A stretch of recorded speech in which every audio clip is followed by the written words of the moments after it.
നമസ്കാരം. ഒരു വ്യക്തി തൻ്റെ കയ്യിലുള്ള ചെറിയ തുകയാണെങ്കിലും വലിയ തുകയാണെങ്കിലും അത് ഇൻവെസ്റ്റ്മെൻറ്റ് ചെയ്യാൻ ആഗ്രഹിച്ചു കഴിഞ്ഞാൽ ഏറ്റവും ബെസ്റ്റായിട്ടുള്ള മെത്തേഡ് ഏതെന്ന് ആരോട് ചോദിച്ചാലും ഇന്നത്തെ കാലത്ത് പറഞ്ഞു തരുന്നത് മ്യൂച്വൽ ഫണ്ട് SIP തന്നെയാണ്. അതിന് ഒരുപാട് ബെനിഫിറ്റ് കാര്യങ്ങളുണ്ട്. ഒരുപാട് ഏറ്റവും വലിയ അഡ്വാൻറ്റേജ് എന്ന് പറയുന്നത് 100 രൂപയ്ക്ക് മേളിൽ എത്ര വേണമെങ്കിലും ചെയ്യാം. 100 രൂപ 200 രൂപ 500 രൂപ 1000 രൂപ എത്ര വേണം നമുക്ക് ചെയ്യാൻ പറ്റും. ഇതൊക്കെ സ്റ്റോക്കിലേക്കും പല കാര്യങ്ങളിലൊക്കെ ഇൻവെസ്റ്റ് ചെയ്യുന്നത്. ഫണ്ട് മാനേജർ ഉള്ളതുകൊണ്ട് അദ്ദേഹം വളരെ വൃത്തിക്ക് അത് ഇൻവെസ്റ്റ്മെൻറ്റ് ചെയ്തോളും.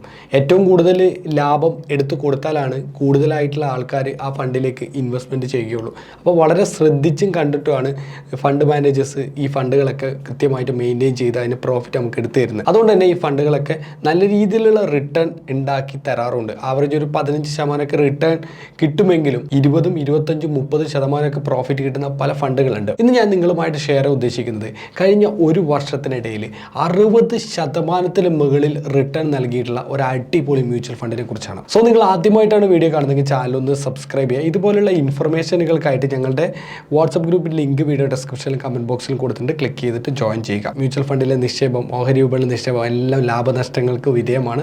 മാർക്കറ്റ് ലിങ്ക് ചെയ്തിട്ട് മാർക്കറ്റിലാണ് ഇതൊക്കെ ഇൻവെസ്റ്റ് ചെയ്യുന്നത്. ഫോർ ലോങ് ടേമിലേക്കാണ് മ്യൂച്വൽ ഫണ്ടുകൾ എപ്പോഴും പ്ലാൻ ചെയ്യേണ്ടത്.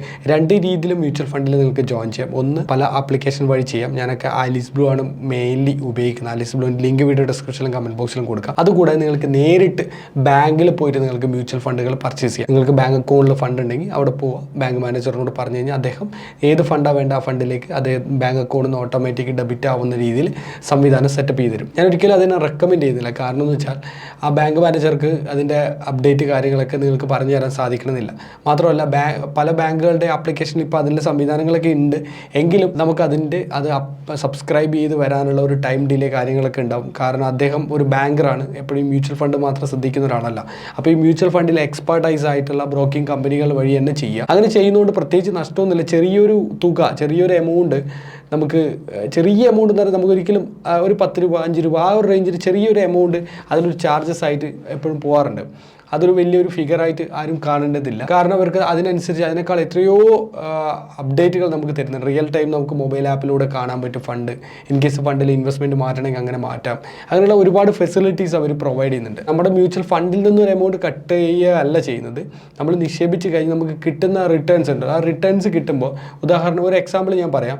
ഒരു ഫണ്ടിൽ നിന്ന് നമുക്കൊരു 60 ലക്ഷം രൂപ അല്ലെങ്കിൽ 6 ലക്ഷം രൂപ കിട്ടണമെന്ന് വിചാരിക്കാം ബേസിക്കലി. പക്ഷേ നമ്മൾ ഈ ഒരു ബ്രോക്കിംഗ് സ്ഥാപനം വഴി ചെയ്തിട്ടുണ്ടെങ്കിൽ ചിലപ്പോൾ 5,97,000 രൂപയായിരിക്കും കിട്ടുക. ഒരു 3,000 രൂപ ഡിഫറൻസ് ഉണ്ടാവും. അതായത് എത്ര 10, 20, 30 വർഷം കഴിഞ്ഞ് കിട്ടുന്ന ഫിഗറിൽ ഒരു ചെറിയൊരു എമൗണ്ടിൻ്റെ ഒരു വ്യത്യാസം ഉണ്ടാവുള്ളൂ. അത് നമുക്ക് ഓരോ മാസത്തെ അല്ലെങ്കിൽ നമ്മൾ ഇൻവെസ്റ്റ് ചെയ്യുന്ന ഫണ്ടിനെ സംബന്ധിച്ച് ചെറിയൊരു ഫിഗർ മാത്രമേ അവിടെ ഒരു ചേഞ്ചസ് വരുത്തുന്നുള്ളൂ. മാത്രമല്ല നമ്മൾ ഈ ഡയറക്റ്റ് ഇൻവെസ്റ്റ്മെൻറ്റ് നടത്തുക എന്ന് വെച്ചാൽ ഡിഫിക്കൽട്ടാണ്. നമ്മൾക്ക് ഈ പറഞ്ഞ കമ്പനി മ്യൂച്വൽ ഫണ്ട് ഹൗസിലേക്ക് നേരിട്ട് നമ്മൾ നിക്ഷേപം നടത്തണം. നേരിട്ട് ഡയറക്റ്റ് ഇൻവെസ്റ്റ് ചെയ്യാം, അല്ല ഇൻഡയറക്റ്റ് ഇൻവെസ്റ്റ് ചെയ്യാം. ഇൻഡയറക്റ്റ് ഇൻവെസ്റ്റ് ചെയ്യുന്നതിനാണ് ഞാനിപ്പോൾ പറയുന്ന ഈ ബാങ്ക് വഴി അതുപോലെ ബ്രോക്കിംഗ് സ്ഥാപനം വഴിയൊക്കെ ഇൻവെസ്റ്റ് ചെയ്യുന്നത് ഇൻഡയറക്റ്റ് ആണ്. ഇൻഡയറക്റ്റ് ഇൻവെസ്റ്റ്മെൻറ്റ് ചെയ്ത് കഴിഞ്ഞാൽ നമുക്ക് ഈ പറഞ്ഞ ചെറിയ ചാർജസ് അതിനകത്ത് വരും കിട്ടുന്നതിൽ. ഡയറക്റ്റ് മ്യൂച്വൽ ഫണ്ട് ഹൗസിലേക്ക് തന്നെ പോയിട്ട് അവിടെ നിക്ഷേപിക്കുന്നത് കുറച്ച് ഡിഫിക്കൽട്ടാണ് അവരിൽ എത്തിപ്പെടാൻ വേണ്ടിയിട്ട്. അങ്ങനെ നിക്ഷേപിച്ചാലും നമുക്ക് ചെറിയൊരു വ്യത്യാസം മാത്രമേ നമുക്ക് ഉണ്ടാവുകയും ചെയ്യുള്ളൂ. അപ്പോൾ ഇഷ്ടമുള്ള രീതിയിൽ നിങ്ങൾക്ക് അത് ചെയ്യാം. അതിൻ്റെ ഡീറ്റെയിൽ ആയിട്ടുള്ള വീഡിയോ നമുക്ക് എന്തായാലും ഞാൻ പിന്നീട് ഒരു ദിവസം എന്തായാലും ചെയ്യാം. അപ്പോൾ ഞാൻ ഈ ഒരു ഫണ്ടിലേക്ക് തിരിച്ചു വരികയാണ്. നിങ്ങൾക്ക് ബാങ്ക് വഴി ചെയ്യാം, അല്ലെങ്കിൽ ബ്രോക്കിംഗ് സ്ഥാപനം വഴി ചെയ്യാം. ഞാൻ ബ്രോക്കിംഗ് സ്ഥാപനം വഴിയാണ് ചെയ്യുന്നത്. ബാങ്കിൽ ആവശ്യമുള്ളവർക്ക് അങ്ങനെയും ചെയ്യാം. ഇനി മ്യൂച്വൽ ഫണ്ടിൽ നമ്മൾ ശ്രദ്ധിക്കേണ്ട കാര്യം നമുക്ക് ടൈമാണ്. ടൈം എന്ന് പറയുന്നത് ഒന്നുകിൽ നമുക്കിപ്പോൾ ഈ ഫണ്ട് ഇട്ടു അടുത്ത ഒരു 5-6 മാസം കഴിഞ്ഞിട്ട് വേണം എന്ന് ഒരിക്കലും നമ്മൾ വാശി പിടിക്കരുത്. നമ്മളൊരു ലോങ് ടേം വിഷനോട് ചെയ്യുക. 5, 10 വർഷം 20 വർഷം 30 വർഷം അങ്ങനെ പ്ലാൻ ചെയ്യുക. ഒരു 5 വർഷത്തേക്ക് പോലും മ്യൂച്വൽ ഫണ്ട് എടുക്കുന്ന അത്ര ഒരു ബെനിഫിറ്റ് ഉണ്ടാവും എന്ന് എനിക്ക് തോന്നുന്നില്ല. ഓൾമോസ്റ്റ് ഒരു ഡബിളൊക്കെ ആയിട്ട് മാറും. അതിപ്പോൾ 8 വർഷമായാലും ബാങ്കിൽ ഇട്ടാലും ഡബിളായിട്ട് മാറും 8-9 വർഷം കൊണ്ട്. അപ്പോൾ അതേപോലെ തന്നെ 5 വർഷം കൊണ്ട് ഡബിളായിട്ട് ഇവിടുന്ന് കിട്ടും. ചില കേസിൽ അതിനേക്കാൾ കൂടുതലും കിട്ടിയിട്ടുമുണ്ട്. ഏറ്റവും ബെസ്റ്റ് എന്ന് പറയുന്നത് ഒരു 10, 15, 20, 25, 30 വർഷത്തേക്കൊക്കെ ചെയ്യുന്നതാണ് ഏറ്റവും ബെസ്റ്റ്. ലോങ് ടേമിൽ വലിയൊരു വിഷനോട് കൂടി ഒരു വലിയൊരു വീട് പണിയണം, അല്ലെങ്കിൽ റിട്ടയർമെൻറ്റിന് ഒരു 5 crore വേണം, അങ്ങനെ വലിയ ആഗ്രഹങ്ങളുള്ളവർക്ക് ലോങ് ടേമിലേക്ക് അങ്ങനെ ഇൻവെസ്റ്റ് ചെയ്യാം. ഞാൻ പറഞ്ഞു തീർപ്പിക്കുന്നില്ല, എൻ്റെ ഫണ്ടിലേക്ക് തിരിച്ചു വരുന്നു. ഇന്ന് ഞാൻ പരിചയപ്പെടുന്ന ഫണ്ടിൻ്റെ പേര് എന്ന് പറഞ്ഞാൽ Aditya Birla Sun Life PSU equity fund direct growth ആണ്. ഈ ഒരു ഫണ്ടിൻ്റെ പ്രത്യേകം നിങ്ങൾക്ക് കാണാൻ പറ്റും. ലാസ്റ്റ് 1 ഇയറിൽ 64.14% റിട്ടേൺ കൊടുത്തിട്ടുണ്ട്.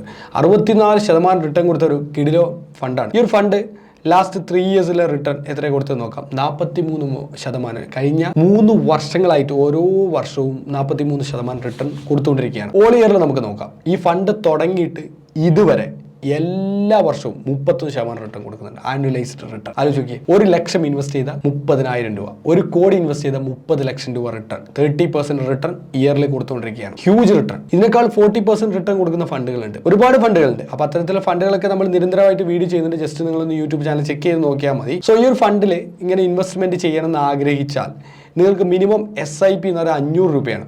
100 രൂപ ഇതിനകത്ത് ചെയ്യാൻ സാധിക്കില്ല. 500 രൂപയാണ് മിനിമം പറഞ്ഞിട്ടുള്ളത്. വൺ ടൈം ആയിട്ട് നിങ്ങൾ ചെയ്യുന്നുണ്ടെങ്കിൽ ഒറ്റ തവണ ഒരു വലിയ ഫിഗർ ഇടുന്നു. അങ്ങനെ 500 രൂപ മുതൽ മേളിലേക്ക് എത്ര എമൗണ്ട് വേണം വൺ ടൈം ആയിട്ട് ചെയ്യാം. SIP എന്ന് പറഞ്ഞാൽ സിസ്റ്റമാറ്റിക് ഇൻവെസ്റ്റ്മെന്റ് പ്ലാനാണ്. മന്ത്ലി ആയി ചെയ്തുകൊണ്ടിരിക്കണം. ഈ ഒരു ഫണ്ടിന്റെ ഇപ്പോഴത്തെ NAV 30.12 ആണ്. ഫണ്ടിന്റെ ടോട്ടൽ സൈസ് 1488.79 കോടിയാണ് ഫണ്ടിന്റെ ടോട്ടൽ സൈസ്. ഇപ്പോൾ റിട്ടേൺ കൊടുത്തതും കാര്യങ്ങളൊക്കെ കാണാൻ പറ്റും നമുക്ക്. ലാസ്റ്റ് 3 ഇയേഴ്സ് 1 ഇയർ റിട്ടേൺ കൊടുത്തത്. ഇനി ഇവരുടെ ഹോൾഡിങ്സ്, ഇവരുടെ 39 കമ്പനിയിലെ അവരുടെ ഹോൾഡിങ്സ് ഉള്ളത്. ഇക്വിറ്റി മേഖലയിലുള്ള കമ്പനി എല്ലാം ഇക്വിറ്റിയിൽ സെക്ടേഴ്സ് കാണാൻ പറ്റും. എനർജി, ഫിനാൻഷ്യൽ, ക്യാപിറ്റൽ ഗുഡ്സ്, ഇങ്ങനെ ഒരുപാട് സെക്ടേഴ്സ് ഉണ്ട്. 39 കമ്പനീസിലാണ് ഹോൾഡിംഗ് ഉള്ളത്. Coal India, NTPC, State Bank of India, Power Grid, GAIL, Bank of India, Indian Renewable Energy, Punjab National Bank, oil and gas, ONGC, Hindustan Aeronautics, ഇങ്ങനെയുള്ള ഒരുപാട് കമ്പനിയിൽ ഇവർ ഇൻവെസ്റ്റ് ചെയ്തിട്ടുണ്ട്. ഇവരുടെ മെയിൻ ആയിട്ടുള്ള ഇൻവെസ്റ്റ്മെൻറ്റ് ഈ ഒരു കമ്പനിയിലാണ്. കോൾ ഇന്ത്യയിലും NTPCയിലാണ്. ഏകദേശം 9% അടുത്ത് രണ്ടിലുണ്ട്. ഇവരുടെ മൊത്തത്തിലെ ഫണ്ടിൽ 95.9% ഇവർ ഇക്വിറ്റിയിലേക്ക് അലോക്കേറ്റ് ചെയ്തു. 4.1% ക്യാഷ് ആയിട്ട് വെയിറ്റ് ചെയ്യുന്നുണ്ട് അടുത്തതിൽ ഇൻവെസ്റ്റ് ചെയ്യാൻ. എനർജിയിൽ 40%, financial, capital goods, metals, minings, others എല്ലാത്തിലും ഇൻവെസ്റ്റ് ചെയ്തിട്ടുണ്ട്. ഏറ്റവും കൂടുതൽ എനർജി മേഖലയിലാണ് ഇൻവെസ്റ്റ്മെൻറ്റ് അവർ ചെയ്തിട്ടുള്ളത്. നമുക്ക് താഴോട്ട് പോയ മിനിമം ഇൻവെസ്റ്റ്മെൻറ്റ്, അതുപോലെ സെക്കൻഡ് ഇൻവെസ്റ്റ്മെൻറ്റ്, SIP എല്ലാ കാര്യങ്ങളും കാണാൻ പറ്റും. റിട്ടേൺസ് കൊടുത്തതിൻ്റെ ഡീറ്റെയിൽസ് കാണാൻ പറ്റും. അങ്ങനെ മുഴുവൻ ഡീറ്റെയിൽസ് കാര്യങ്ങളൊക്കെ നമുക്ക് ഇതിനകത്ത് കാണാൻ പറ്റും. ഇനി എക്സിറ്റ് ലോഡ് ഉണ്ട്. ഒരു വർഷത്തിനുള്ളിൽ നിങ്ങൾക്ക് ഈ ഒരു അലോക്കേറ്റ് ചെയ്ത സമയത്തിനുള്ളിൽ എക്സിറ്റ് ലോഡ് എടുക്കുന്നുണ്ടെങ്കിൽ 30 ഡേയ്സിനുള്ളിൽ എക്സിറ്റ് ലോഡ് എടുക്കുന്നതിന് 1% ഈഫ് റിഡീംഡ് വിത്തിൻ 30 ഡേയ്സ്. 30 ഡേയ്സിനുള്ളിൽ നിങ്ങൾ റിഡീം ചെയ്യുകയാണെങ്കിൽ 1% എക്സിറ്റ് ലോഡ് വരും. അതുകൊണ്ട് ചാർജ് കട്ട് ചെയ്യും. അതിൽ ഫണ്ടിന് ജോയിൻ ചെയ്തു 1 ലക്ഷം രൂപ അല്ലെങ്കിൽ 100 രൂപ ഇൻവെസ്റ്റ്മെൻറ്റ് ചെയ്തു, ഒരു മാസം കൊണ്ട് നിങ്ങളത് കട്ട് ഓഫ് ചെയ്യണം. എനിക്ക് വേണ്ട ഫണ്ട് വേണ്ടെന്ന് പറഞ്ഞാൽ ഒഴിവാക്കണം. 1% കട്ട് ചെയ്യും, 1 രൂപ കട്ട് ചെയ്തെടുക്കും. അതാണ് അവർ ഇവിടെ പറഞ്ഞിട്ടുള്ളത്. Expense ratio 0.68%, inclusive GST. അതുപോലെ തന്നെ അതിൻ്റെ മറ്റുള്ള കാര്യങ്ങളൊക്കെ ഇവിടെ കൊടുത്തിട്ടുണ്ട്. ഫണ്ട് മാനേജ്മെന്റ് ധാവൽ ജോഷി, ഇവരാണ് പ്രസന്റിലുള്ള ഫണ്ട് മാനേജ്മെന്റ് ടീം. നല്ല റിട്ടേൺ ആഗ്രഹിക്കുന്നവർക്ക് മികച്ച ഒരു ഫണ്ടാണ് Aditya Birla Sun Life PSU equity fund direct growth. ആർക്ക് വേണമെങ്കിൽ ഇതിനകത്ത് 500 രൂപയ്ക്ക് മുകളിൽ ഇൻവെസ്റ്റ്മെന്റ് ചെയ്യാം. ഇൻവെസ്റ്റ്മെന്റ് ആണ് ഈ ലോകത്തിൽ ഏറ്റവും മികച്ച ഒരു കാര്യം എന്ന് പറഞ്ഞത്. ഏറ്റവും കൂടുതൽ വരുമാനം ഉണ്ടാക്കാൻ, ഏറ്റവും കൂടുതൽ സമ്പത്ത് ഉണ്ടാക്കിയ എല്ലാ ആൾക്കാരുടെ പിന്നിൽ അവർ മികച്ച ഒരു ഇൻവെസ്റ്റർ ആയിരുന്നു. നല്ലൊരു ഇൻവെസ്റ്ററായി മാറുക എന്ന് പറഞ്ഞാൽ ഒറ്റയടിക്ക് 1 ലക്ഷം ഇൻവെസ്റ്റ്മെൻറ്റ് ചെയ്യുന്നവരല്ല. 100 രൂപ സിസ്റ്റമാറ്റിക് ആയിട്ട് ഇങ്ങനെ റെഗുലറായിട്ട് ഇൻവെസ്റ്റ്മെൻറ്റ് ചെയ്യുന്നതിനും മികച്ചൊരു ഇൻവെസ്റ്ററാണ്. ടൈം ടു ടൈം നിങ്ങളുടെ ഇൻവെസ്റ്റ്മെൻറ്റ് കപ്പാസിറ്റി കൂട്ടി നല്ലൊരു ഇൻവെസ്റ്ററായിട്ട് മാറാൻ വേണ്ടിയിട്ട് എല്ലാവരും ട്രൈ ചെയ്യുക. ഇതൊരു ഉപദേശമായിട്ട് ആരും കാണണ്ട, ഇതൊരു അപേക്ഷയായിട്ട് മാത്രം കണ്ടാൽ മതി. നല്ലൊരു ഇൻവെസ്റ്റർ ആയിക്കഴിഞ്ഞാൽ നമ്മുടെ ജീവിതത്തിലുള്ള എല്ലാ സ്വപ്നങ്ങളും നമുക്ക് നിറവേറ്റാൻ തീർച്ചയായിട്ടും സാധിക്കുന്നതാണ്. അതിന് നിങ്ങൾക്ക് എല്ലാവർക്കും ആവട്ടെ എന്ന് പ്രാർത്ഥിച്ചുകൊണ്ട് ഈ ഒരു വീഡിയോ വൈൻഡപ്പ് ചെയ്യാണ്. നിങ്ങളുടെ അഭിപ്രായങ്ങളും നിർദ്ദേശങ്ങളും കമൻറ്റ് ബോക്സിൽ രേഖപ്പെടുത്തുക. വീഡിയോ ഇഷ്ടമായി ലൈക്ക് ചെയ്യുക. നിങ്ങളുടെ ഫ്രണ്ട്സ്, റിലേറ്റീവ്സ്, കോളേജ് എല്ലാവർക്കും വീഡിയോ ഷെയർ ചെയ്യുക. മറ്റൊരു മികച്ച വീഡിയോ ആയിട്ട് നാളെ കാണാം. It's me Shoni signing off. By.